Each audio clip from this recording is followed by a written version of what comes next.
हमने उसको अनुशासन समिति को सौंप दिया है विस्तृत जांच के लिए। जवाब आ गया था, हमें संतुष्टि नहीं हुई, हमने अनुशासन समिति को सौंप दिया है, जहाँ से विस्तृत जांच होने के बाद में उसकी रिपोर्ट आने के बाद में निर्णय करेंगे। हमारे यहाँ संगठन में एक व्यवस्था है कि कोई भी किसी भी प्रकार की कोई ऐसी सूचना मिलती है तो हम कारण नोटिस देते हैं। नोटिस का जवाब आने के बाद विवेचना अनुशासन समिति करती है। संतुष्ट होते हैं तो हम ही कर लेते हैं, नहीं होता है तो अनुशासन समिति को सौंप देते हैं। वो वहाँ पर तथ्यों के आधार पर पूरी रिपोर्ट्स लेकर के निर्णय करेगी। एक भाई साहब, अरावली का एक बड़ा मुद्दा लगातार चल रहा है। पूर्व मुख्यमंत्री अशोक गहलोत जी लगातार गौरव करें कि भूपेंद्र यादव जो केंद्रीय मंत्री, उनका भी इसमें कुछ रोल है, और इस तरह का जो निर्णय हुआ है इससे राजस्थान की 90% ज्यादा अरावली नष्ट हो जाएगी। हालांकि निर्णय सुप्रीम कोर्ट का है। देखिए, इसमें जो निर्णय सुप्रीम कोर्ट का है और गहलोत साहब को पता नहीं क्यों इसमें सरकार नजर आती है। हम अरावली से छेड़खानी नहीं करना चाहते, लेकिन जहाँ सुप्रीम कोर्ट का निर्णय है तो उसका निर्णय की हम पूरी समीक्षा करेंगे। समीक्षा करने के बाद ही कुछ आगे की एक्टिविटी होगी।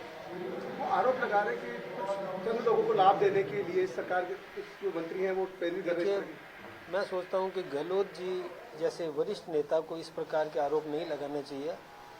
विषय की गंभीरता को समझना चाहिए और समझ के और सुप्रीम कोर्ट के फैसले पर वो इस प्रकार तत्काल निर्णय ले लेते हैं। मैं सोचता हूँ कि बहुत जल्दबाजी कर रहे हैं वो।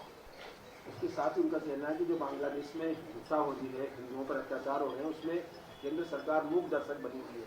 इससे भारत की छवि पूरे न केवल बांग्लादेश बल्कि सब जगह खराब हो रही है।